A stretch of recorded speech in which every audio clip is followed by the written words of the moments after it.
네, 김민석 국무총리가 더불어민주당 당권 도전에 대한 관심을 공개적으로 표명했습니다.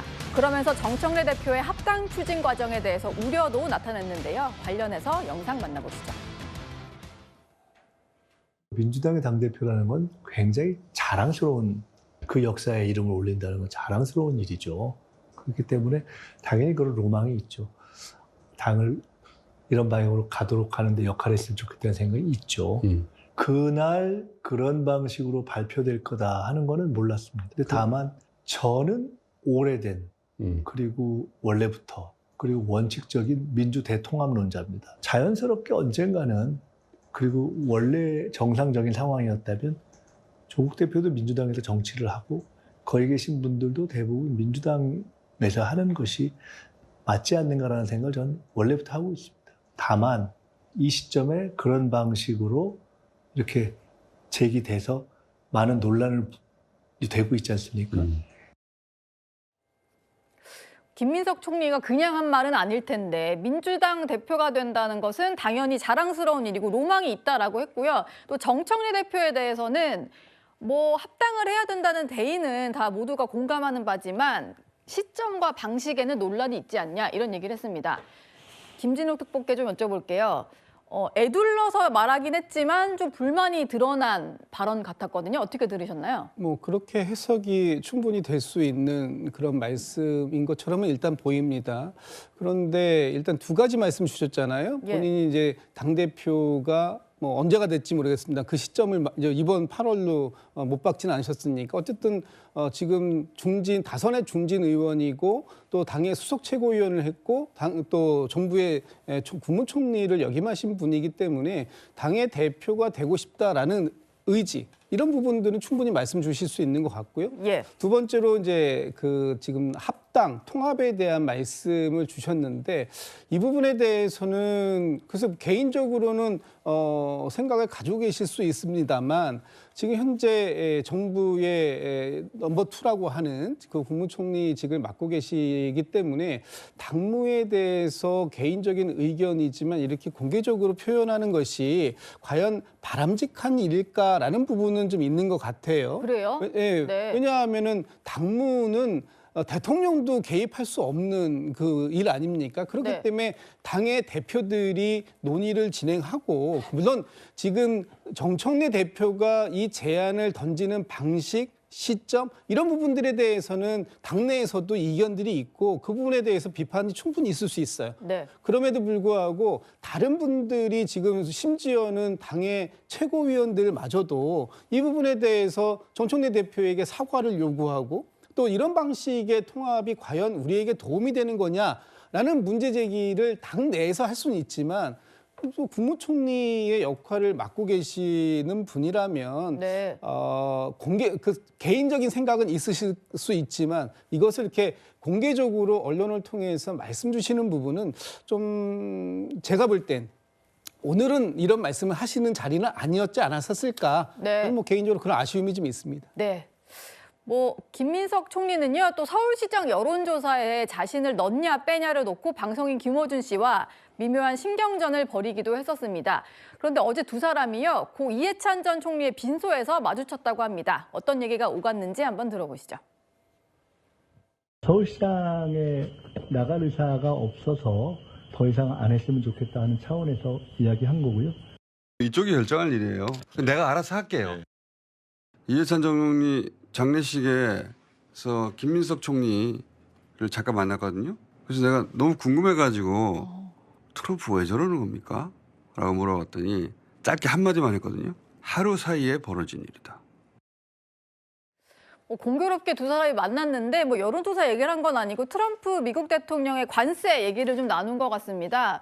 송영훈 대변인님, 일단 빼달라고 하는데 알아서 하겠다 이런 반응도 조금 이제 그랬었지만 어제 만났는데 그냥 다른 얘기 한마디 잠깐 하고 지나갔나 봐요. 좀 어떻게 보셨나요? 저는 김어준 씨가 본인의 유튜브에서 김민석 총리의 저 말을 옮긴 것 자체가 네. 김민석 총리를 상당히 곤혹스럽게 할 의도가 있는 것이 아닌가 하는 의심이 다분히 듭니다. 네. 왜 그러냐면은 김민석 총리가 얼마 전에 미국에 갔다 왔잖아요. 제이디 벤스 부통령하고 회동도 했습니다. 네. 본인이 돌아와서 총리와 부통령 간에 한 라인을 개통했다. 네. 벤스 부통령의 직통 전화번호를 받았다 이렇게 자랑도 했어요. 예. 그런데 트럼프 대통령이 우리로서는 전혀 예기치 못하게 한국의 상호 관세를 25%로 자동차에 대해서 다시 올리겠다 이렇게 엄포를 놓았습니다. 네. 그리고 한국이 반응을 보였으니까 뭐 앞으로 해결해 나가겠다 이런 추가 언급도 있었어요. 그런데 저것에 대해서 김민석 총리가 하루 사이에 벌어진 일이라고 했다는 것은 결국 벤스 부통령을 만나서도 유의미한 대화는 하지 못하고 전혀 낌새를 눈치채지 못했다는 이야기가 되는 겁니다. 즉 총리가 국민의 혈세로 미국에 가서 성과는 얻지 못하고 오히려 뒤통수 맞고 온 것이다 이렇게 평가할 수도 있는 거예요. 그러면 네. 김어준 씨가 저런 말을 옮김으로써 김민석 총리와 이재명 정권의 득이 되겠습니까? 오히려 손해가 되겠습니까? 그러니까 이른바 지금 여의도에서 널리 회자되고 있는 명천 갈등에서 김어준 씨가 어느 쪽의 스탠스에 서 있는가? 그리고 김민석 총리가 본인은 여론조사에서 빼달라고 하는데도 극구 계속 여론조사에 넣겠다고 하는 내가 것이 알아서 하겠다. 그렇죠. 예. 어떤 의미가 있는지를 상징적으로 보여주는 장면인 겁니다. 그러면 예. 이제 앞으로 관전 포인트는 김민석 총리는 여기에 가만히 있을 것인가, 또 이재명 대통령의 심기가 굉장히 불편할 것으로 보이는데 명청대전이 점점 더 확산을로 치닫지는 않겠는가, 이런 것들까지 한번 예의주시해 볼 부분이라고 보여집니다. 예. 저는 국무총리니까 내막을 잘 알지 않을까 해서 물어봤다 정도로만 생각했는데 송영우 대변 얘기를 듣고 보니까 미국에 다녀오지 않았냐, 하루 만에 어떻게 이런 일이 있냐라는 취지로도 좀 해석될 수 있겠네요. 모양이 제대로 구겨진 거죠. 예. 뭐 한라인 개설을 했다고 벤스 집무실에 직통번호 따왔다. 예. 언제라도 전화할 수 있다. 했는데 뭐야 이거. 너 당신한테 전화 안 왔어? 아주 모양이 구겨진 거죠. 네. 근데 이제 이걸 이재명 대통령 입장에서 보면은 예. 그 관점에서 보면은 아직 집권한 지 1년도 안 됐습니다. 네. 정말 저 힘있게 지금 국정을 끌고 나가야 되고 집권당은 거기에 뒷받침을 해줘야 되는 그런 상황인데, 우리가 지난 반년 이상 동안 봐왔던 거는 왜 저러지? 네. 엇박자. 그러니까 올해 8월 달에 있을 전당대회에서 앞으로 2년차, 3년차, 4년차, 3년차까지 이렇게 엇박자가 계속 나오면 난 저 대통령으로서 제대로 일을 못하겠다. 네. 이런 좀 깝깝함이 있는 거 아닌가. 네. 그런 생각이 들고요. 예. 어쨌든 정청래 대표와 김민석 총리는 같이 1기, 2기에 수석 최고위원을 했지만 네. 정청래 대표는 저 이재명 대표의 도움을 받지 않고 자기 힘으로 자기 힘으로. 수석 최고위원이 됐던 거고요. 예. 김민석 총리는 잘 아시겠지만 그 카니발에 같이 타고 가서 그 유튜브 방송하면서 왜 이렇게 우리 김민석 후보 안 뜨는 거예요. 네. 그래서 그때부터 정봉주를 따라잡고 수석으로 갔잖아요. 네. 그러니까 처음부터 이재명 대통령의 도움으로 지금 저 자리까지 오신 그런 분입니다. 그렇기 때문에 우리가 보기에는 아까 뭐 우리 김정욱 특보도 말씀하셨듯이 역대 총리가 이렇게 당무에 대해서 예. 구체적으로 얘기하는 거 들어본 적이 없어요. 네. 이게 만약에 국민의힘이 지금 제정신이었다면 난리가 났어야죠. 예. 그렇게 그리고 되는군요, 또. 네. 예, 잘 보시면은 예. 지금 대통령만 보이지 국정에 있어가지고 총리나 장관은 보이지 않습니다. 다만 대통령이 필요한 것들 먼저 운을 떼어주는 거예요. 예를 들어 서해 공무원 네. 피습 사건, 네. 피격 사건, 그때 이거 무죄 났는데 이거 저 검찰들 처벌해야 되는 거 아니냐. 네. 이런 식으로 맞춰주는 역할만 해요. 네. 그러니까 아마 대통령은 더 편하겠죠. 뭐 두 사람의 얘기까지 한번 짚어봤고요. 정청래 대표의 합당 제안은 지금 이해찬 전 총리 장례가 진행이 되고 있기 때문에 뭔가 큰 진척은 없는 것 같습니다만 내부적으로는 여진이 계속되고 있는 상황입니다.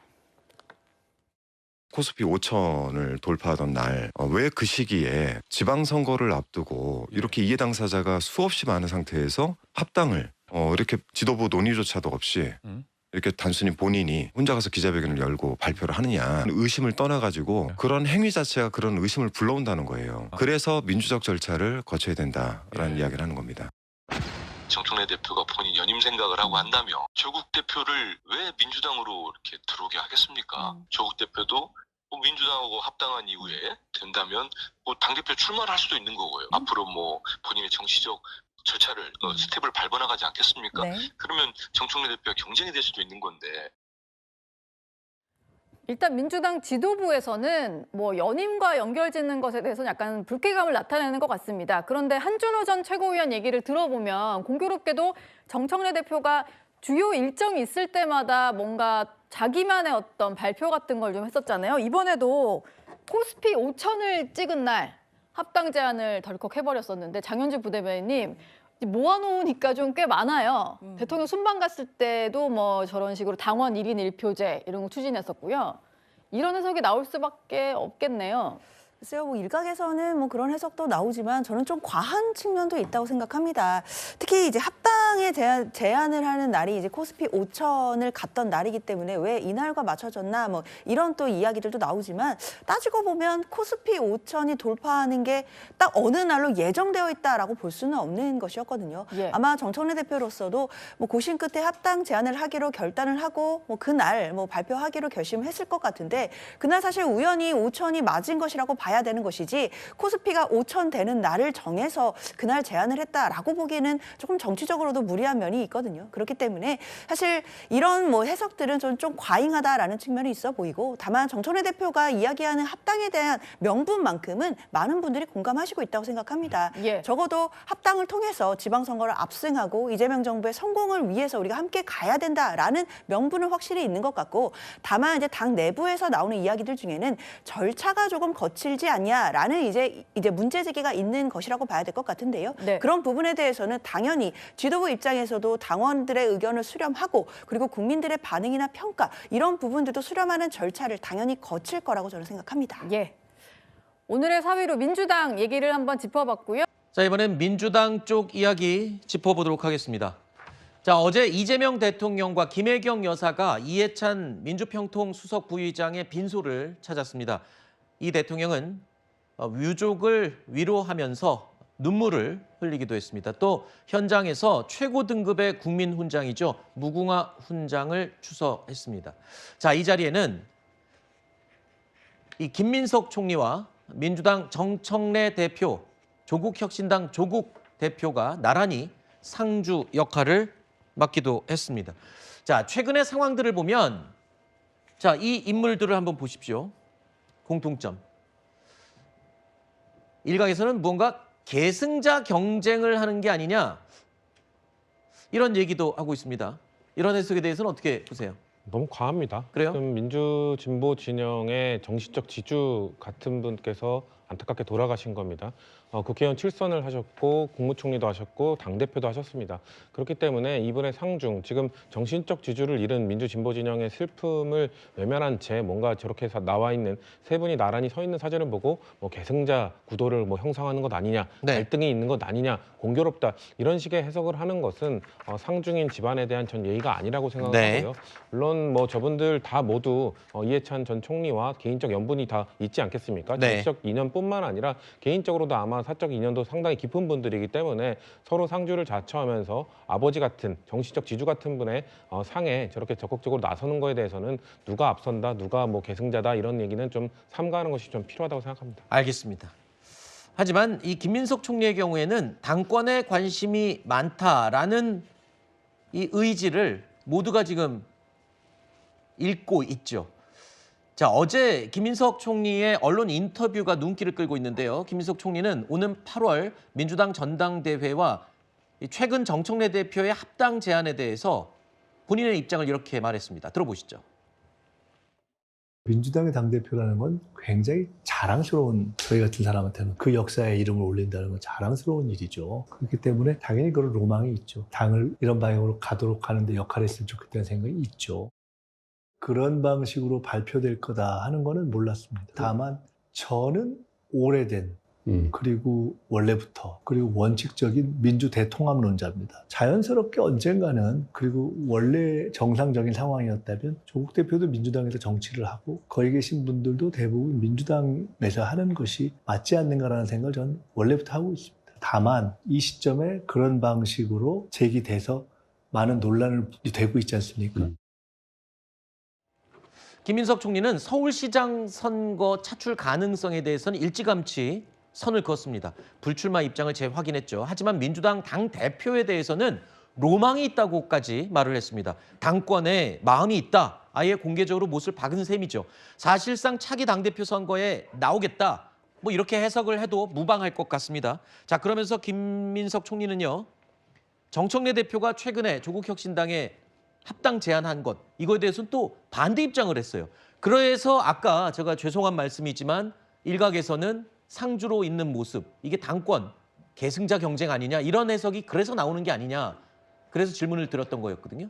계승자 경쟁이 맞죠. 네. 사실 계승이 맞고 사실 여권의 차기 주자들 3명이 한 자리에 모여가지고 사진을 찍은 거라고 저는 봅니다. 그리고 우리가 이제 지난해 8월부터 명청대전 이런 얘기를 호사가들이 했는데 네. 이 부분에 대해서 여권 인사들은 그런 게 어딨냐, 어떻게 대통령하고 당대표가 싸우겠냐라고 했지만 지금 흘러온 양상들을 보면은 그게 사실은 맞는 프레임이다라고 네. 이제 보여줄 수밖에 없고요. 네. 그리고 최근에 벌어진 일도 보게 되면요, 정청래 대표가 조국 대표하고의 합당을 추진을 했고 네. 그것이 사실은 청와대에서 그 분위기는 알았겠지만 구체적인 시기와 방식을 몰랐다는 게 정설입니다. 아하. 그렇게 가다 보면은 지금 관건은 사실은 지방선거 이후에 8월 전당대회라고 보여집니다. 8월 전당대회에서 당권을 두고 네. 정청래 대표와 그리고 그 뒤에는 사실은 친문 세력이 있다고 저는 보고요. 아하. 그리고 친명 세력, 말하자면 이재명 대통령은 네. 김민석 총리를 내세워가지고 네. 당대표 경쟁에 하게 되고 그래서 명청 간에 진짜 네. 본격적인 대결이 펼쳐지고 네. 거기에 조국 대표가 또 결합을 해가지고 명청조 삼국지가 펼쳐지지 않겠나 이런 생각이 듭니다. 알겠습니다. 뭐 잊을만 하면 한 번씩 수면 위로 올라오는 명청 갈등. 글쎄요, 이게 실제로 또 이 부각이 될지 지켜보겠습니다. 더불어민주당의 차기 당권 경쟁이 불을 뿜을 수밖에 없는 이유가 여기에 있을까요? 여론조사를 보니 정청래, 송영길, 김민석 팽팽합니다. 서창우 기자입니다. 오늘 발표된 민주당 차기 당대표 여론조사 결과입니다. 3자 구도에서 정청래 민주당 대표 21.6%, 송영길 민주당 전 대표 19.4%, 김민석 국무총리 18.8% 접전입니다. 당대표를 사실상 결정하는 민주당 지지층만 봐도 접전 양상입니다. 가상 양자 대결에서 정 대표 34.9%, 김 총리 36.6% 오차범위 내였습니다. 당내에선 접전인 이유로 각자 뚜렷한 강점을 꼽습니다. 정 대표는 당원 1인 1표제 통과로 상징되는 당심이 강점입니다. 당원의 뜻이 곧 결과가 되는 구조, 시스템을 확립하겠습니다. 5선에 당대표를 지낸 송 전 대표는 풍부한 경험이 장점입니다. 제가 당대표 때 당을 위해서 저 스스로가 저희 문제에서 모범을 보여야 됐기 때문에 김 총리는 주류인 친명계의 구심점으로 꼽힙니다. 이해찬 총리가 노무현 대통령을 모셨던 그런 마음과 자세로 사실은 총리를 하겠다는 게 제 마음 각오였습니다. 내부 분열에 대한 당원들의 우려가 큰 만큼 통합형 리더십 경쟁이 될 거란 게 내부 분위기입니다. 채널A 뉴스 서창우입니다.